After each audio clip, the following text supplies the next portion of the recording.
This podcast contains descriptions of extreme violence, body horror, and adult language. Please check the description for details.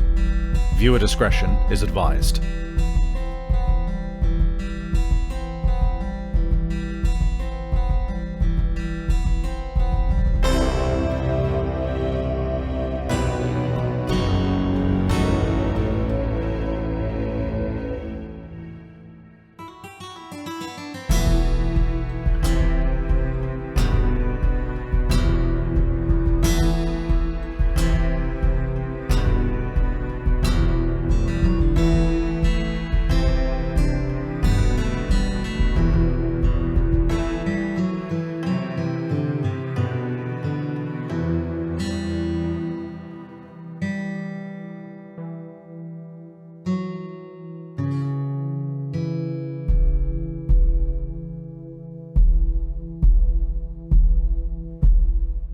What do you do next?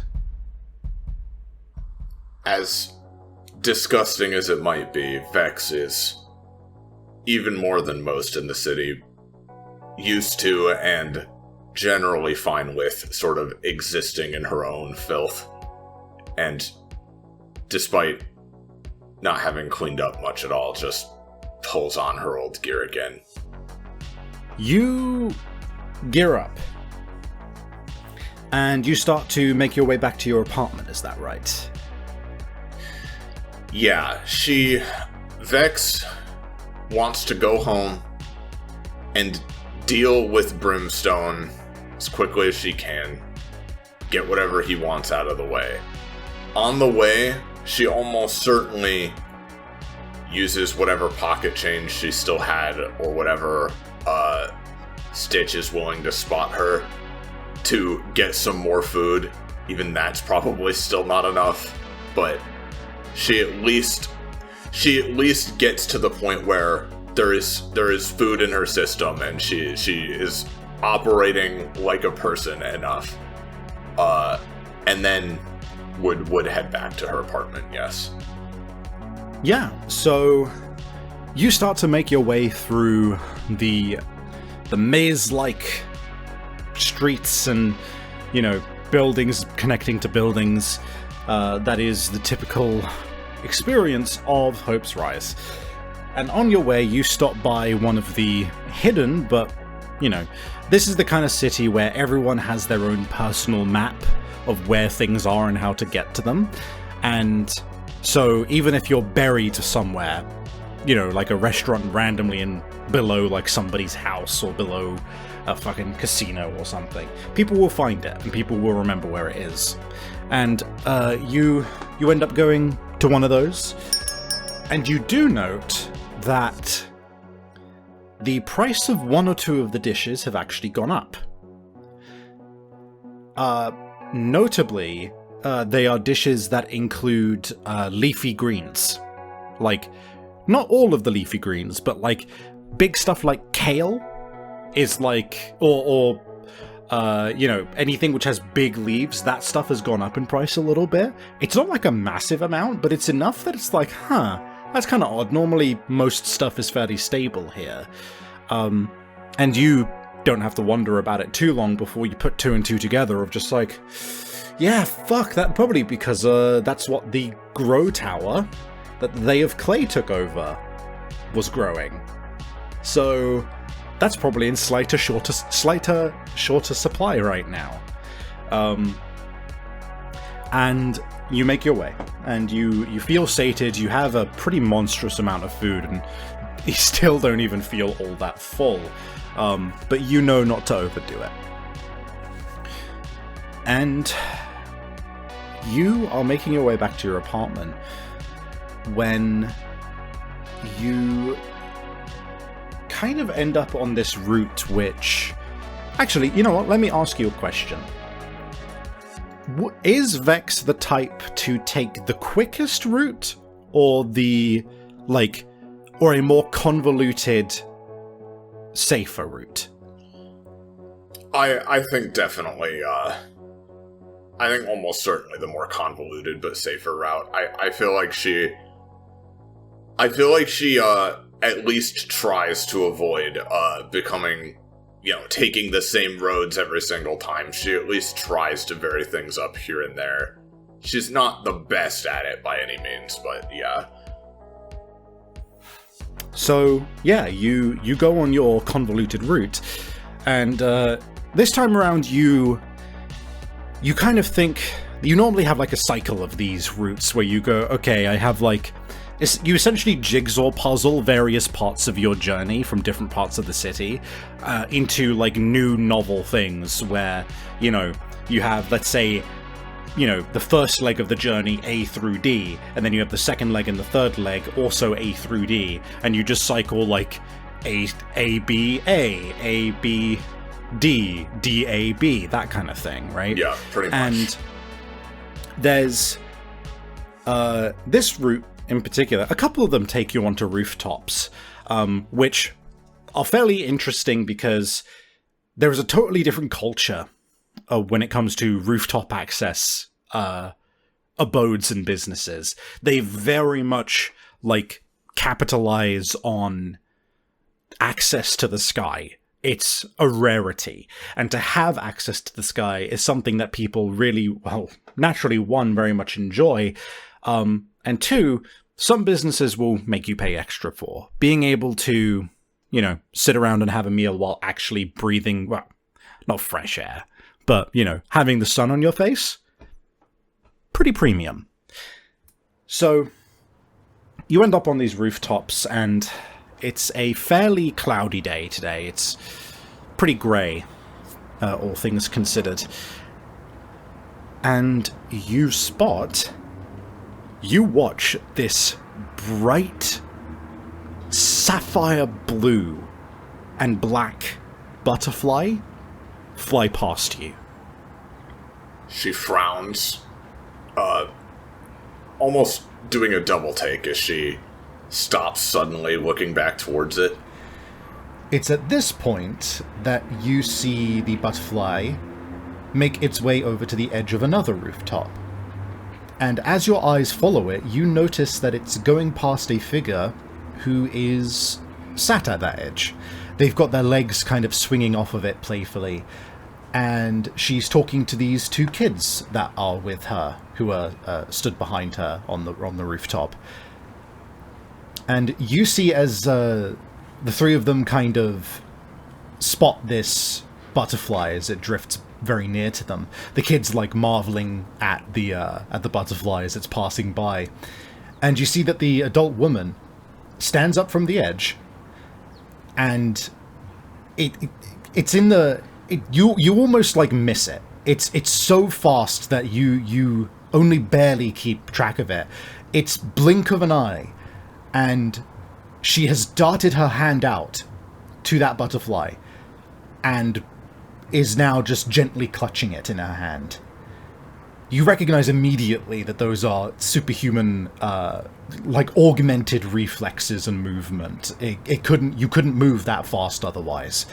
And you then see as she kind of crouches down to the kids to be at their eye level, and she slowly unfurls her hand to reveal the butterfly totally unharmed and safe, as the kids start to ooh and ah at it. What do you do? I assume she doesn't recognize this woman. Never seen her before. Actually, that's not incorrect. You have never seen her before. Please make me a roll with a... give it a +1. 7. That's a success. You don't know her. You've not met her. But you've heard of her. She's a dweller. She's unaffiliated, which is, in and of itself, immediately pretty notable. You see that she is wearing this full bodysuit, and it seems to be altered for, like, combat, basically. There's a few places where there's, like, extra pouches or whatever, but intriguingly, there's no places where you would expect to see, like, a weapon strapped or something. And it's this one single color. It's like a black, but it has these accents of like green, or kind of going through it in different areas. And you see that her hair is like very long and completely dead straight.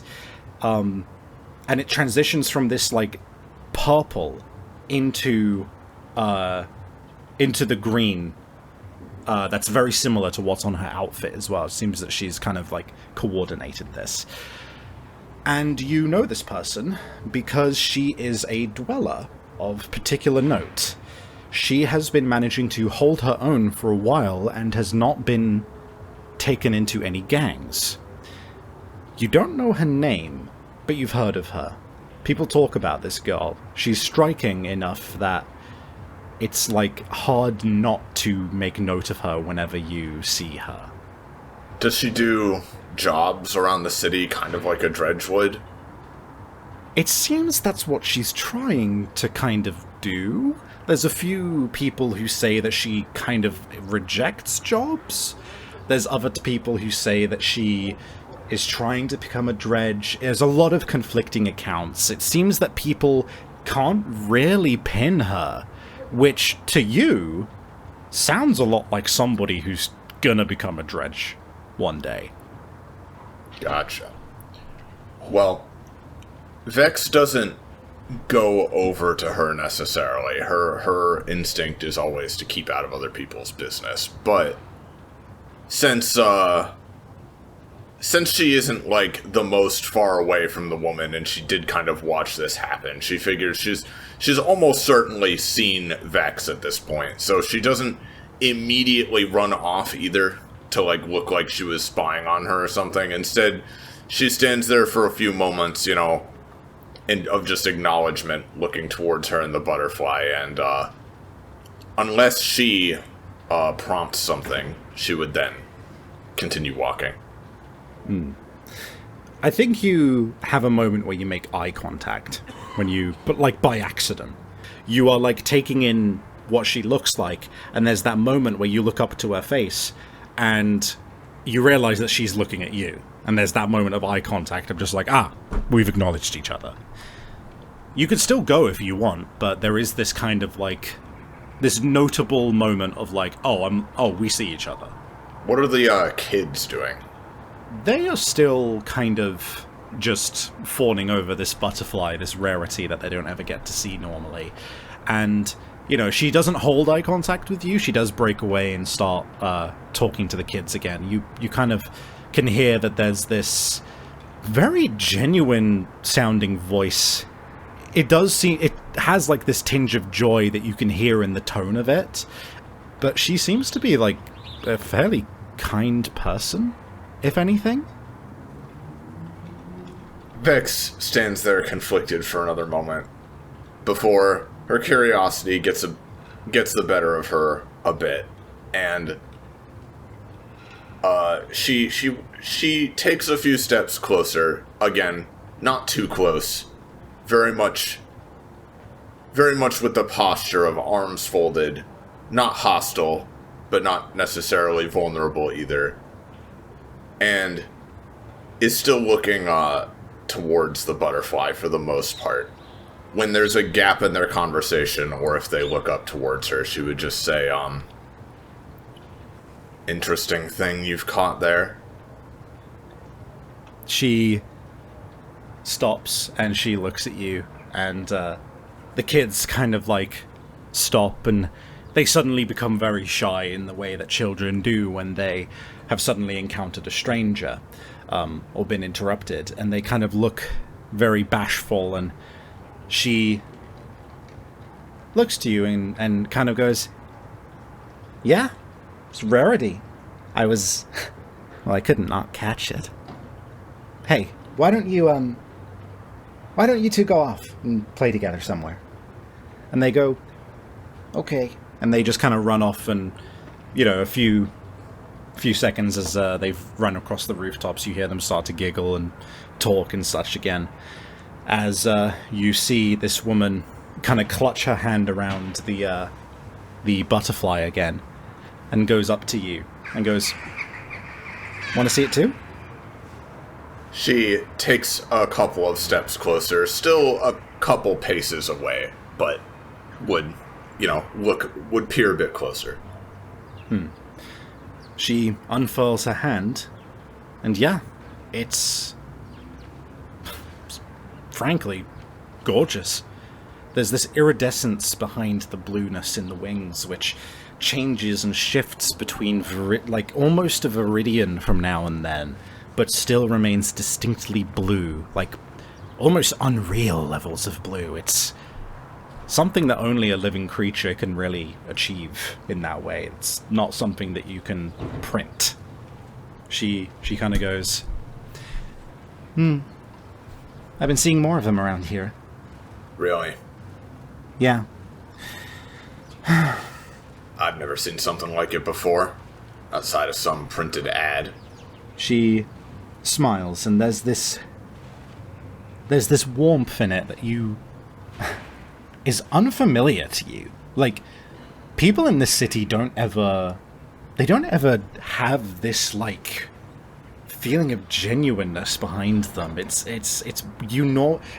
normally stuff like FRI, where they're smiling and pleasant and happy, but it's all laced with malice and, hidden intentions. But you see that, like, when she smiles, it's this, like, really glowing smile that, like, completely spreads across her whole face in this, like, really endearing way, to put it frankly.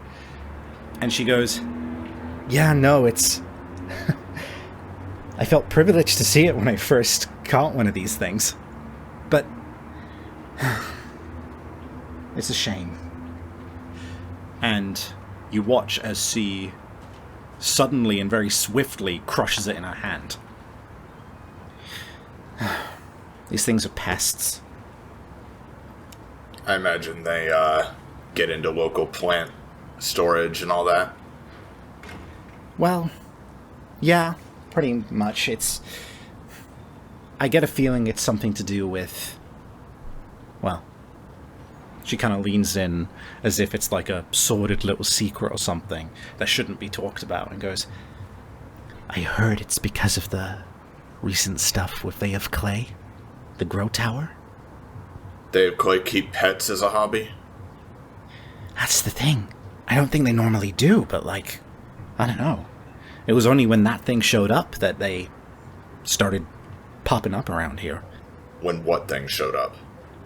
Well, sorry, I'm being vague. When they got their little territory, when they got that grow tower to themselves, when that showed up, suddenly all these butterflies are all over the place. I was over the moon when I first saw one. I mean, you might have been able to tell, but I'm kind of a fan of color. And she just kind of very playfully, like, flicks her hair.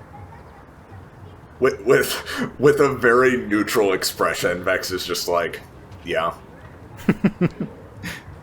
I can see you are as well. And she gestures to you in a very, like, playful way, as if to be like, contrast, Well, she's covered in blood at the moment, to be fair. Yeah. Haha, yeah. She, like, kind of jauntily skips over to a little, like, a little rooftop, entrance, like how on the roof you'll have the little stairs bit which kind of juts out from the top to allow the door to kind of give you access. She deftly hops on top of that and starts swinging her legs as she does so, as she is sat, and kind of looks down at you, and just kind of pats the seat next to her as if to say, like, hey, room for one more. She doesn't move. She... After a long moment, she would maybe take a couple steps closer to remain in speaking range, but that's it. She kind of very, very, very, like, not in a annoyed way, just in a, like, very, like, a little bit dejected way, does go like, don't know what I expected. Oh, might as well try. and she suddenly, like, kind of flings herself back to lie down with... At this point, all you can see is her legs swinging.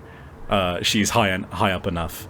And she goes, "So, what's your name?" Name's Vex. You say your name's Vex, and out of nowhere, this burst of energy, like, suddenly consumes her, as her legs suddenly go up, and you see that she does a handspring off the roof back down to your level, and goes, "Vex the Dredge?" Jesus Christ. She, like, takes a step back reflexively. He goes, "Oh, sorry, sorry, your name's been going around a lot lately." Oh, it has? Well, listen, if you can't tell, I just got out of a very, messy, dirty job, and, you know, I've kind of been preoccupied with that to the point where, you know, hadn't really seen the butterflies yet. And part of the reason I came over to you was because I recognize you, but I don't actually know your name. Oh. She seems genuinely, like, a little taken off guard, and in a very, like... She kind of smiles in a way that's just like, "Ooh, people know me," kind of way. And goes, "Oh, well... how can I not tell you my name at this point? You just introduced yourself, and you're interested in who I am. My name's NoSoul." Oh, savvy. Yeah, what's up? Let me just write that down. That is spelt how you think. It is NoSoul. Interesting name. Yeah, my, my folks must have had a sense of humor about him. Ever since I was a kid, I've always been, I don't know, apparently more cheerful than most of the people here, so... Nothing wrong with that. Yeah, but a lot of people think I'm up to no good, and... I don't know. I mean, in a lot of ways, I guess my name's kind of helped me out a little bit. People weirdly get, like, more comfortable with me when they think that I've got, like, ulterior motives. It's sad, though. Everyone seems so on edge all the time. If you don't have ulterior motives, then what's your primary one? She stops for a second, and, like, does, like, a very comical, like, folds her arms, but then does, like, the thinking emoji hand on her chin, as she, like, genuinely considers that, and just goes, I don't know. Just have fun, I guess. Vex believes she has, she has a read on what, this woman is all about by this point, but doesn't really seem put off by it in any way, just neutrally nods. I see. What about you? Oh, for motivation, you mean? Yeah. I mean, you asked me. I generally just take things one day at a time. She kind of, like, thinks a little more, and then does, like, this big playful step forward, and goes, "Well, that's the best way to go about it. That's how I've done it. You know what? A lot of the time there's a lot of cool stuff going on. I mean, mostly on the roofs for me." She kind of, like, looks out towards the, horizon over the cityscape, and goes, "You know, people always smile up here. Must be the sun." Yeah, the vitamin D or whatever. Yeah, not getting much of it today, though, are we? Well, Vex, it's genuinely been really nice to meet you. I don't often get people interested in me without, I don't know, wanting something from me. All I wanted was to, keep your name in mind. She puts, like, a finger on her temple and taps it and just goes, "Always good to know people, right?" Exactly. Especially in our line of work. She scrunches her face in, like, a very, like, playful frown, and just goes, Oh, the dredge thing. No, I don't want to be one. Everyone keeps saying I'm gonna be one or something, but... no one will just leave me alone. She shrugs. Well, I'm not here to pressure you into anything. I mean, to be honest, I kind of accidentally stumbled into it myself. It's mostly just a title and a excuse for certain people to get really naggy about certain things. She smiles very gently at you saying that, and she just goes, yeah, I mean, hit the nail on the head's pretty much why I'm not interested in doing any of that. Yeah. Well, doesn't really matter. If you're effectively, making your living doing, what you're doing, then, and you can handle it, then doesn't, more power to you, I suppose. She takes a second and just looks at you. And there's something a little enigmatic about the expression on her face. You aren't entirely sure how to interpret it, before she just kind of very, cheerfully just goes, thanks. If you ever want to, hang out more or something, pretty much always on the rooftops. You can't miss me. And she, again, flicks her hair. Guess not. Right, well, she kind of looks at her hand, which is still got the butterfly, viscera on it. And she goes, I should probably clean up. You take care, yeah? And, she, skips away. Vex watches her skip away and doesn't say anything, but is 100% convinced, yeah, psychopaths do make the best dredges.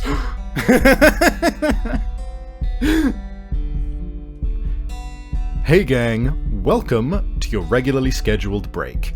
I hope you've been enjoying the introduction of probably my stupidest named NPC, NoSoul, who, unsurprisingly, I had a lot of fun with.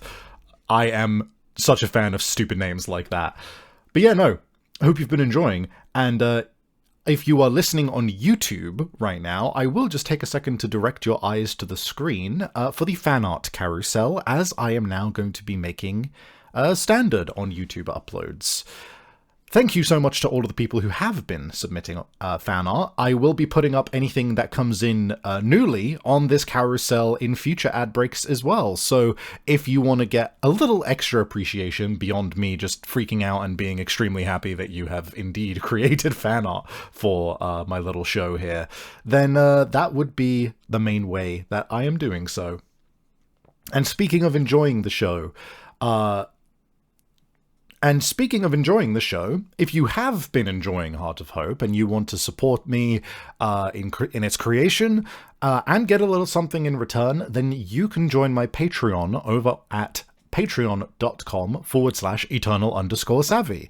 Again, that is eternal_savvy. For as little as $1 a month, you can get hold of the next episode ahead of time. So that would be episode 14 right now. If you want to support me for more than $1, you absolutely can. It's just if you want to be super cool and awesome and, help me out even more, I will absolutely appreciate the hell out of it. There's already a couple people who've been generous enough to do so. Thank you so much for that. But even if you only have the minimum amount of $1 to spare, you will still get the same access to those episodes.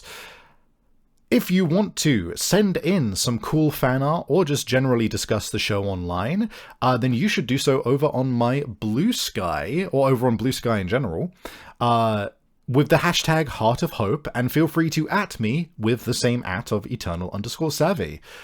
Similarly, you can also submit fan art over on my Discord, and you can find me streaming on Twitch from time to time, I've heard, at the same which is eternal_savvy. If I am anywhere online, it is likely at that name, unless it is my VOD channel, which is staying_savvy.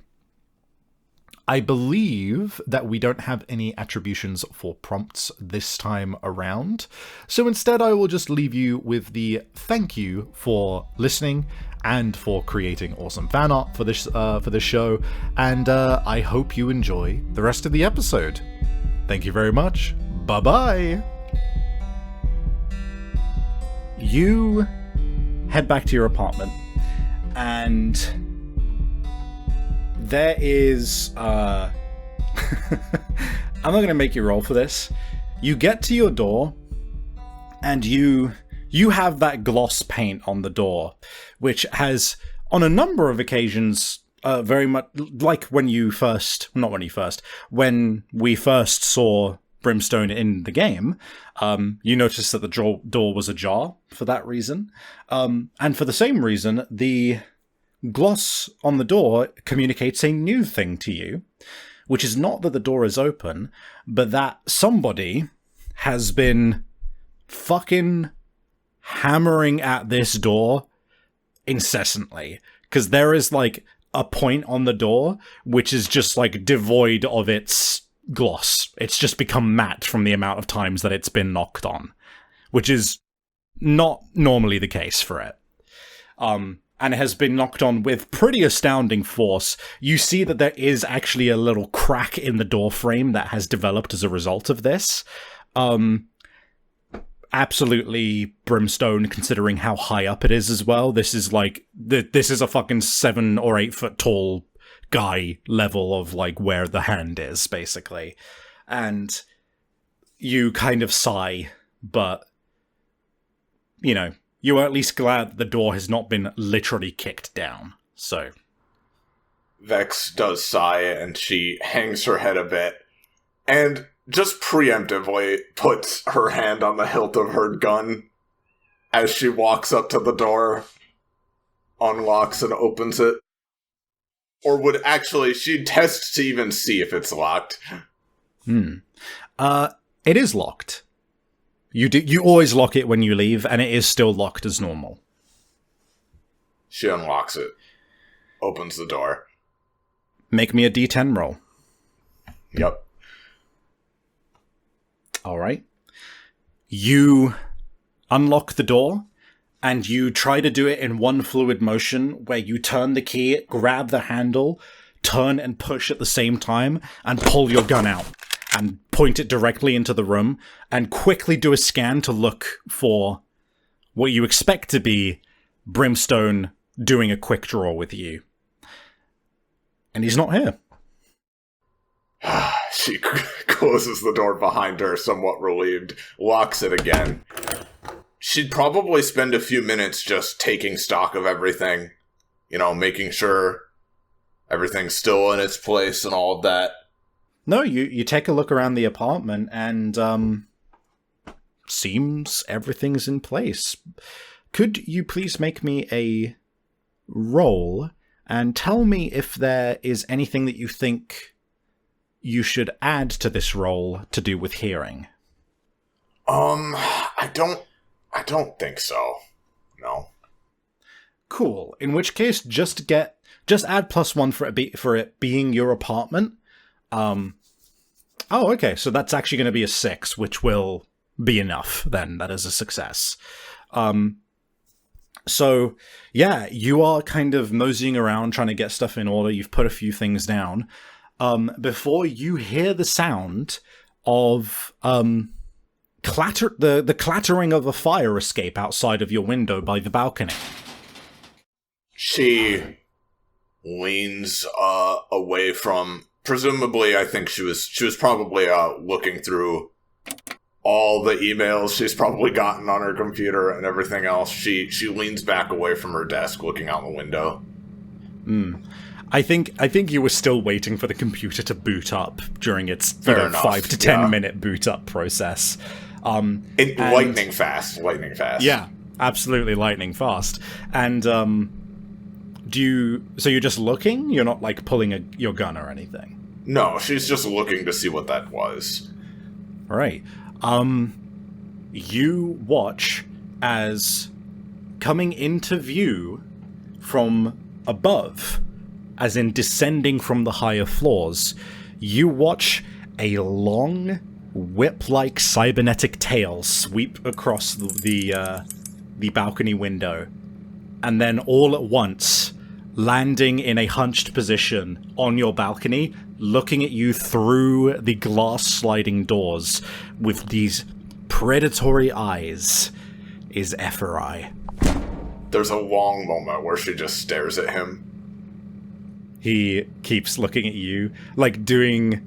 It very much has flavors of cat behavior, of just like, has been caught doing something and is just like looking at you. She slides the door open. You see a smile peel across his face in that way that it always does, as he slowly pulls himself to full height, and you watch as he suddenly is now, towering over you as he tends to. And he goes, Vex! You're alive! Yep. I thought for certain that this was a looter that I was hearing in your apartment when I heard the clattering and everything. You've been watching my apartment all week, haven't you? Oh, no. Why would I do that? Come inside if you want to talk. Thank you. I thought you'd never invite me in. He looms inside with his long digitigrade legs, his feet, like, gently placing upon the concrete of the floor as he does. And as he goes past you, you watch the last of his incredibly long cybernetic tail kind of give you a little playful whip, almost touching the underside of your chin as he does so. He, like... I'm trying to think of the correct word for the way that he walks around when he's in your apartment. I would say, yeah, stalks. I think he's stalking around your apartment as if he's always looking for something. It's like when, it's like how someone walks around somebody's house that they are, like, interested in buying. Yeah, literally. Yeah. And he kind of, like, goes around the corner into your kitchen, and you hear some doors opening of the cabinets, and the fridge open, as you hear the clattering of, like, the various sodas and stuff that's in there. He, like, pulls out one of the cans, leans around the corner, holding it, and goes, "Really? This is your taste?" She shrugs. It's fizzy.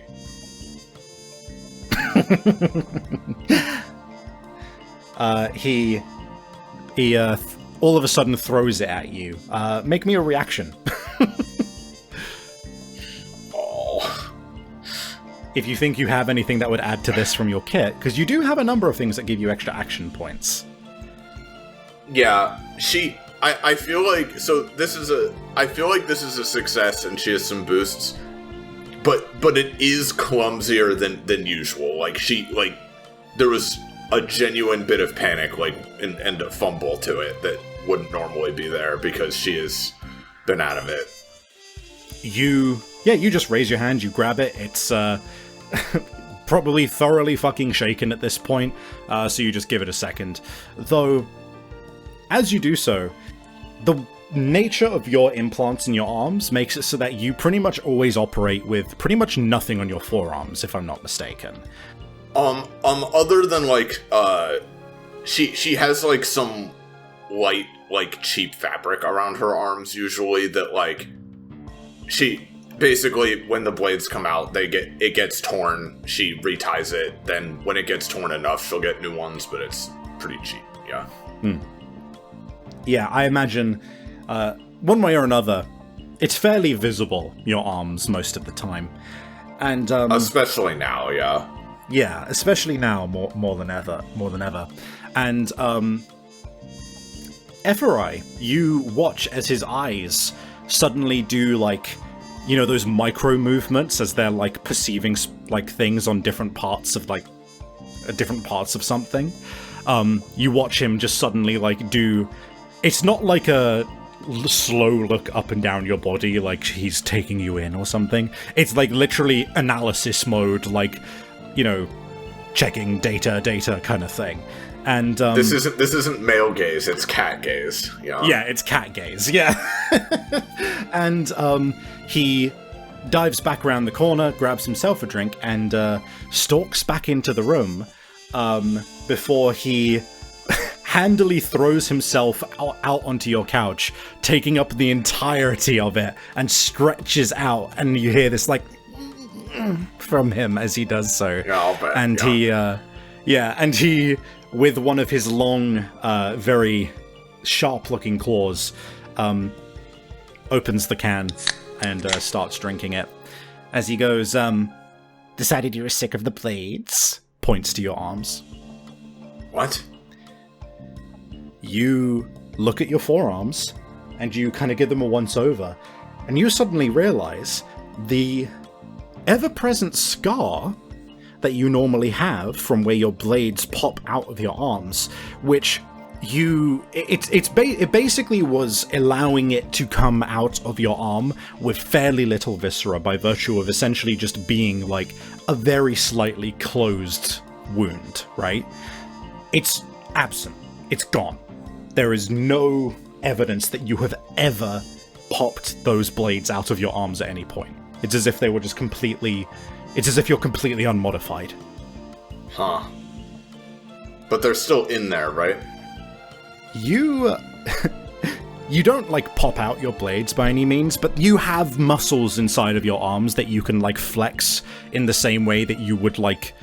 Even if you weren't looking at your hands, you could, like, clench your fists and feel it. You do that a couple of times with the tendons that you know are designed to pop them out of your arms, and yeah, they're definitely there. You can feel them almost like... They're not, like, rattling amongst the bones in your forearms, but you can feel them, like, straining against the muscles that are in there. And, yeah, you suddenly realize, oh boy, this is going to be, like, the first time that you use them again, which is going to be... Vex just kind of blinks, seeing all of this, seeing that they're healed over. No, I've still got them. He cocks his head, seems to note something to himself, and just goes, So, where you been? You disappeared for a week. Well, I was gonna contact you, as soon as I get a chance here, because I only just got back from, I was out following up on your lead with, Nyx. Oh, the tree, yeah. Yeah, and we found it, too. No way. No mean feat to travel out across no man's land. Guess that explains why I heard about more patrols going on lately. Huh. Well, basically, to make a long story short, and she basically summarizes what happened for Ephraim. Yeah. But what she says happened is that she keeps everything about the same, and she takes care to mention the leads that she found, in terms of the key and the name, and everything. But what she says happened is that the bullets just tore her body up very badly, in general, on her way back in, and she has been, like, recovering, from the bullet wounds since then at a place she knows. And then, and she says, but then she finishes by saying, and, while my body and, brain were kind of getting themselves situated again, I did remember a couple other things, one of which being where this key goes. Oh. Is that perchance why you wanted to get in touch with me? Yep. Oh, you continue to intrigue me, Vex. He springs up from the couch into a sitting position now, relinquishing some of the sofa so that it is no longer taken up entirely by him. She holds up the key for him to see, and sets it down on the table if he wants to examine it a bit more. You watch his eyes do the dilation as he examines it, and he picks it up and he goes, He turns it around in his hands and he goes, Well, if I were to guess, this isn't gonna be a hotel or anything. Definitely some kind of regular apartment. Yeah. And he kind of turns it over again and goes, I might know a guy who has a bit of a fascination with locksmithing. I can probably get in touch with him. That's what I was hoping you'd say. You know I like to please. But I would like to ask something of you. Can't get something for nothing. Of course not. He stands up and looks to you and kind of takes a few steps forward as you feel like this animal energy kind of build up in him a little as he readies himself to ask what he wants. And he goes, what do you know about ciphers? Ciphers? She cocks her head a bit. You see, without you around, I had nothing to do but to read through all the stuff that you gave me. Not that it wasn't my job anyway, but I've got to admit, I got pretty interested. Turns out, he smiles again, revealing even more of those sharp teeth, and goes, half of this is written in code. Code? It's all written to look like completely normal diary entries, stuff which is mundane to the point of being boring. I almost wrote it off. I imagine you did too. Just talking about what I ate today, where I'm going, kind of repeating mentions of boring names and stuff that they're doing. All seems very, well, stupid. Her eyes narrow a bit, but she doesn't say anything. Well, turns out, no matter what you do about the names, none of them are interesting. They're all dull, stupid people. And that's when I realized, why would someone like Vex be carrying around a book about dumb, stupid people who don't matter and are boring? Thanks. The answer, Vex, is that the names are codes. People like us don't just randomly keep note of simpletons. He narrows his eyes as he says that, almost this level of disdain for normal people. And he goes, so yeah, I started putting one and one together. I started figuring a few things out, and well, would you look at that? The way the names come up, the patterns, the situations that some of them are used in, it's code. And there's a cipher that I can't figure out, because it needs a key. A key that you clearly don't remember. So, how fortuitous it is that you found a key to an apartment! Because I want to know what this information means. It's been killing me, Vex. I don't know if her eyes. She kind of leans back slightly. This sounds like stuff that's kind of pretty out there. I've never really dealt with fucking secret codes or whatever before. He suddenly places his top two hands on your shoulders, and you feel them clenching slightly. And he just goes, You remember when I said that I was a fan of games, Vex? You dropped in front of me a riddle, and it's a good one.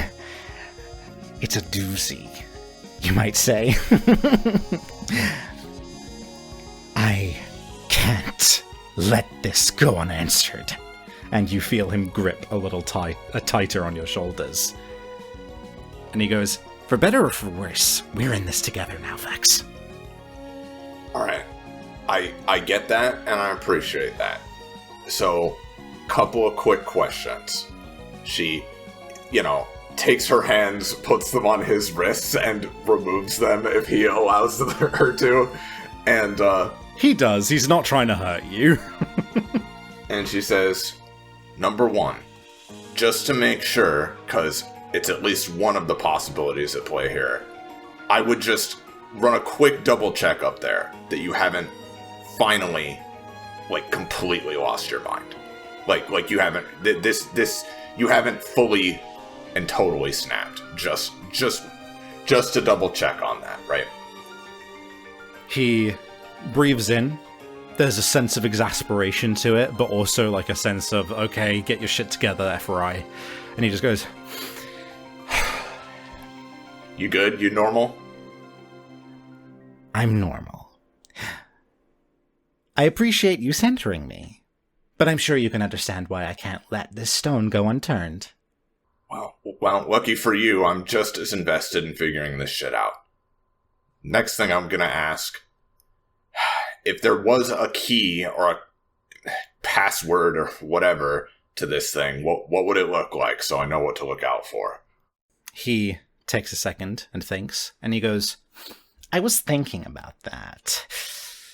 I was seeing if I could maybe reverse engineer it myself, but no luck. But that being said, I have a few suspicions on what it might look like. He kind of gets a little sheepish, and he goes, I'll admit, I got a bit carried away, and he pulls out a notebook and tears out a page and hands it to you, and goes, I've listed all of the names in one place, in several places. You're going to want to find something which is written to be mundane, a story, another diary, something like that. But it's going to be using every single one of these names in far more quick succession than your diary does. And it's only going to use each of them once. That's generally what these ciphers do. They don't want to mince words, they want to make it clear, but they don't want to make it obvious. I've done enough of them in the past that I know that you don't make the key too complex. So, a storybook, a poem book, hell, a piece of art which has names sprinkled throughout it like some kind of conspiracy theory. Something like that. She listens as she scans through the list of names. Is there any mention of Olivia in here? There is. One of the names is Olivia. Vex makes a mental note to just remind herself of what exactly is written regarding Olivia in there. You recall... Well, here's the thing, right? It's pretty much exactly what FRI said. The name Olivia comes up a number of times, and in the past, you very much skipped over it because, as he said, it's written really fucking boringly. It's just about, day-to-day nonsense that people are going through. Literally the equivalent of, oh, I talked to Olivia today about the fucking reports in the office, and she has a new puppy, or something like that. It's stuff like that. It's stuff which... It just sounds like really mundane diary keeping, but there's clearly some kind of meaning to it now that you think about it. Now that you know it's a code, the amount of times you flipped through this and you've read through it, and you've just never been able to find anything which has any modicum of meaning. You remember that there's been points where you have essentially asked around about a Rosa or a Barry or an Alex or something like that. And the thing is, they're all first names, and all of the details you have about them is just like shit like, oh, they're brunette, they're average height, they have a dog, they work an office job, fat load of good that is in Hope's Rise. No one fucking works a regular office job in a regular office block. It's all personal businesses, So it's never turned anything up. Vex kind of thinks for a moment. All right, I'm gonna go a little crazy here for myself for just a second, right? Now, don't get your hopes up if this isn't it or something, or maybe you've already tried it, but is it possible that one of the names, like, is the key? That's the thing.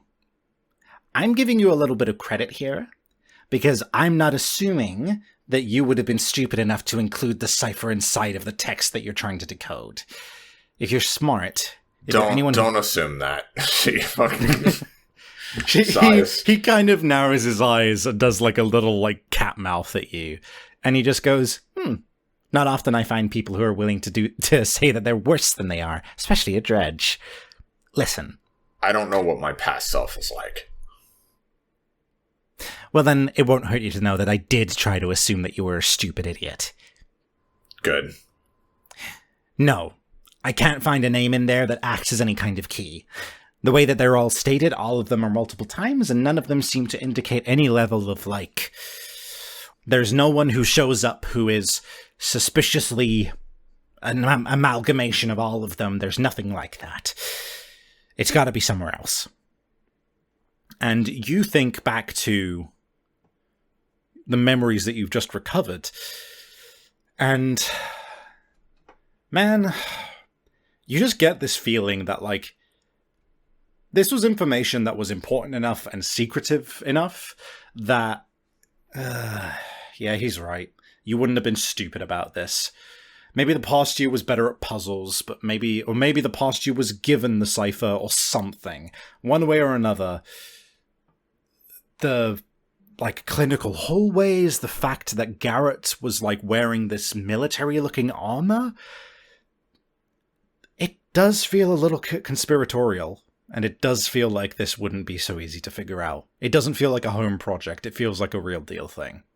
I just feel like, I don't know why, but it's like there have been fucking breadcrumbs laid out for me to follow. And I don't know what that means, but, I mean, well, clearly you're never going to sleep again unless I find the answer to this. So for your sake, I guess I have to keep going.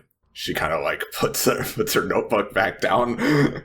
He clasps his hands, both sets of hands, in a way which is very, like, being fakely sweet. And he goes, I like when you think of me, Vax. Anyway, yes, I'm not going to rest until I know what the hell this is about. That being said, I'm not going to keep offering freebies constantly, just for this. And for that reason, I may consider waiving the fees for the key, if you can give me some more information about it. Right. I was getting to that. I know. It's so fucking stupid. I remembered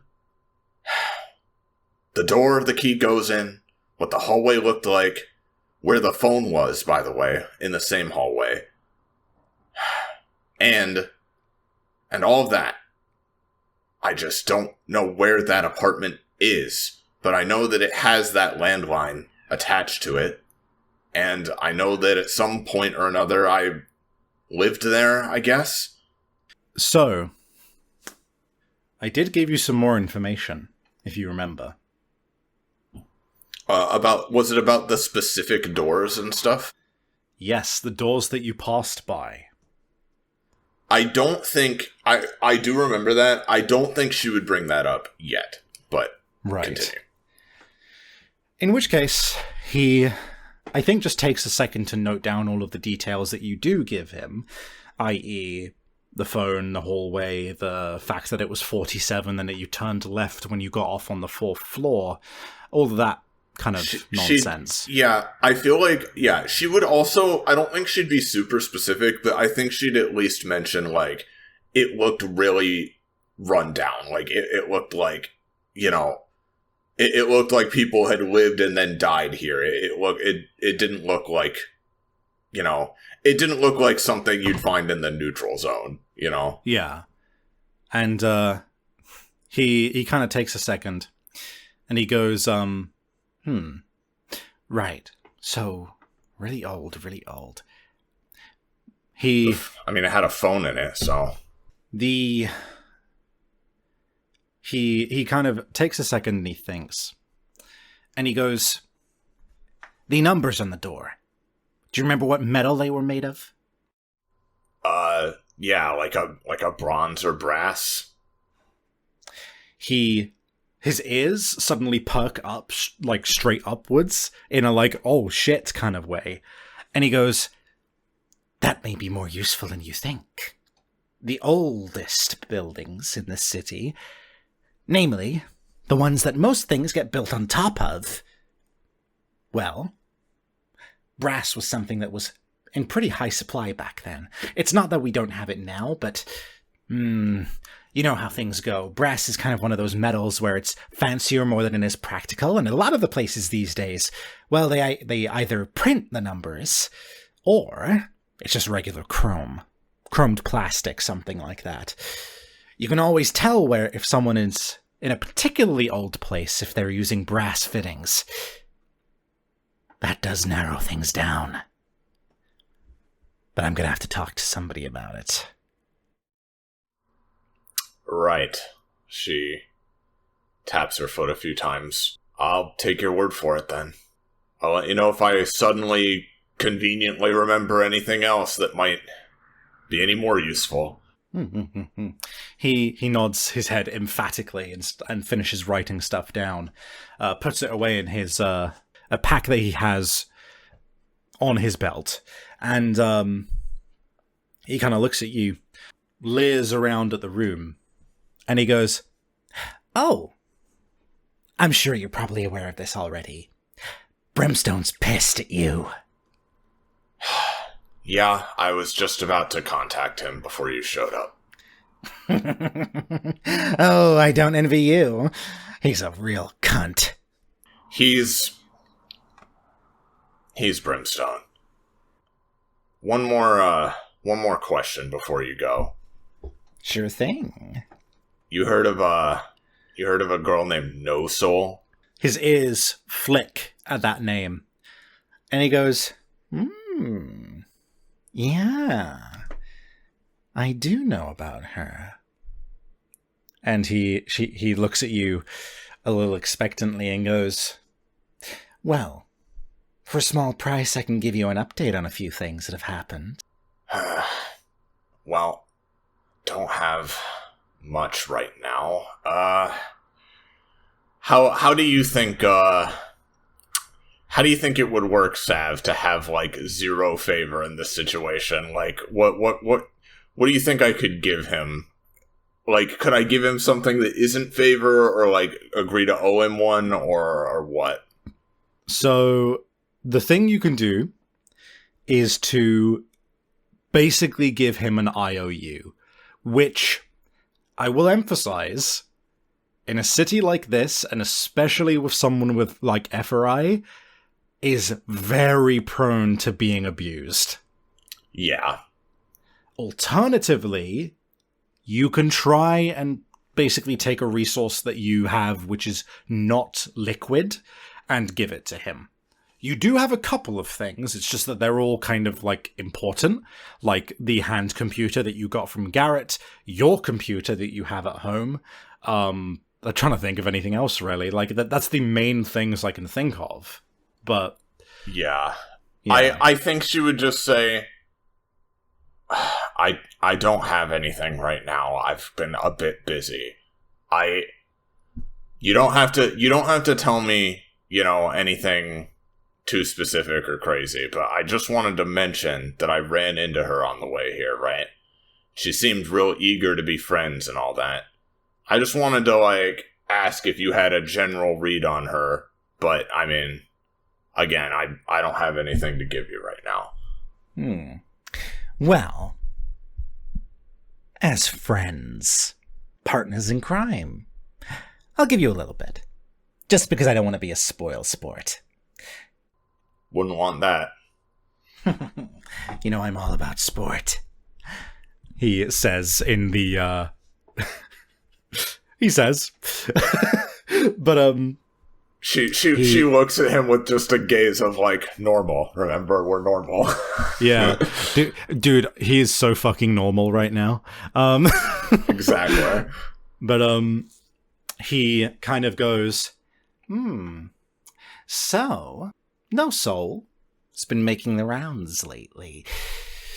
She's, for better or for worse, kind of a wild card. I say wild card. People can't seem to put a finger on exactly what it is that she will say yes or no to when it comes to jobs. It's not violence. People thought that might be the case, but she sometimes says yes, she sometimes says no. It's not looking after people. There's been instances where there's lots of people on the line and she doesn't bother. And there's been other times where there's been, people to be killed and she does get involved. And she doesn't seem to really have any wants, aside from being left alone. I've heard of more than a few encounters where she's fought off people who are trying to recruit her. Perfect candidate for a dredge, if you ask me. Well, yeah. I mean, I wasn't going to try to pressure her or anything, but, I was certainly thinking someone like her definitely is cut out for it.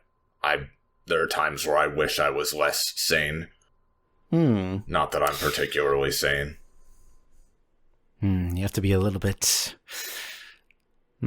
unhinged to be able to do some of the things we do. I know that much. A little abnormal. A little abnormal. Right. Well, I'll get out of your hair. You have a brimstone to talk to. God knows I don't want to be around when that happens. Talk to you soon. Talk to you soon. Love ya. he gives you a faux blown kiss. She gives him a little salute. He giggles at that and takes some long strides across the room out to the balcony, and you see him just leap upwards, and you hear the clattering. Well, no, actually, you don't. Intriguingly, you don't hear him clattering up the escape. He is notably silent for that portion, which leads you to believe that maybe he was intentionally making the noise when he showed up. Yep, just one more unnerving thing to file away in Vex's mind. She, her computer having now booted up, she spends some time just idly perusing things, checking up on things, probably seeing 700 unread emails, all from Brimstone, Mm-hmm. Yeah, you definitely have a lot from Brimstone. And the thing is with Brimstone, he's obsessed with, security and not saying... It's why he fucking breaks into your apartment and talks to you that way a lot of the time. He doesn't like talking over the internet. He's kind of a bit of a boomer sometimes like that. Or I say internet, I mean intranet. It is technically not worldwide. But it's basically just email after email of just it starts out as hey, need to meet up. Hey, need to talk. Third email, where are you? Where the fuck are you? Increasing elevation. And eventually it's this location, 1800 hours, no excuses, blah, blah, blah, that kind of thing. And that was 4 days ago, yeah? Yeah, exactly. He is a hot ass. Yeah, so correct me if I'm wrong, but Vex does have a phone that, that she's talked to Brimstone with before, right? That she can call him with.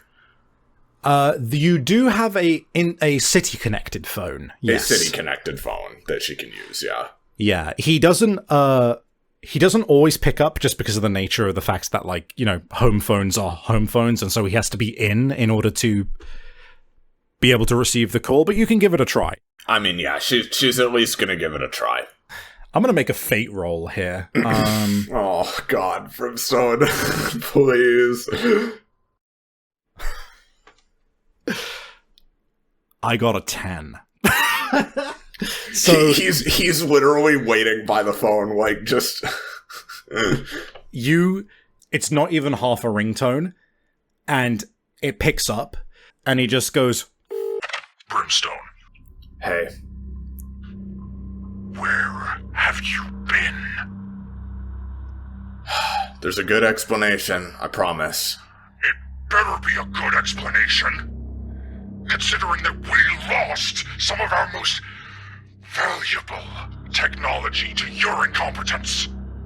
Excuse me? You had one job, Vex. Collect the fucking voting machines once you were done. Oh, God fucking damn it. She rubs her temples a bit. You hear that there is this seething silence, and he kind of, you hear this, like, intake of breath filtered through his gas mask, and he goes, I'm not one to pry into when people are having time away. Maybe they're on a job. I'm not an idiot. But this, Vex, I thought you were better than this. With the amount of shit that's been going down in the city in this last week, I couldn't help but feel that you were being intentionally absent. That wasn't the case. There is a reason. But, I mean, anything I told you I'm sure would just feel like an excuse. So, I'll admit right up front, I fucked up, and I'm sorry. You hear him simmer a little as he takes, like, a calming breath in. It's at least refreshing to have somebody who owns up to their mistakes. Can you make me a roll, please? Ugh. You have no idea what that comment was about, but it felt weird. Like, there was a venom in the way he said that you don't often hear from him. Like, something that was... He was making that comment out of something that he felt was personal from the past. Something else happened? Not the time to be asking questions, Vex. Okay. We're gonna meet later tonight, and we're gonna go through everything that you feel prevented you from doing your fucking job. We have a fucking title to uphold, and the longer that we go, treating it like it's just some jaunt in the park, the more likely it is that shit like the Bay of Clay territory happens. I was gonna ask about that, too. Well, can it? Not until we've met. He gives you a location which is in collector territory. It's like near a body of water. It's a very, like, stagnant and fucked up body of water, which it very, very much ends up being just a kind of collection for disease. It's essentially been known as the cesspit. It's not literally got sewage in it, but it's been left alone for so long and so much trash has been dumped into it, and there's been absolutely no flow of water going into it for so many years that, like, it's very much treated as this thing of, oh, if you go near there and you, like, get cut or something, you're just gonna get, like, 5 billion infections. You've been there a few times before, and it's very much, Brimstone's, like, meeting location of choice for when you need to have a talk that you don't want other people to hear, because people really steer clear of that place. I'll be there. And he kind of just simmers a little bit more and hangs up the phone. Asshole. She hangs up the phone as well.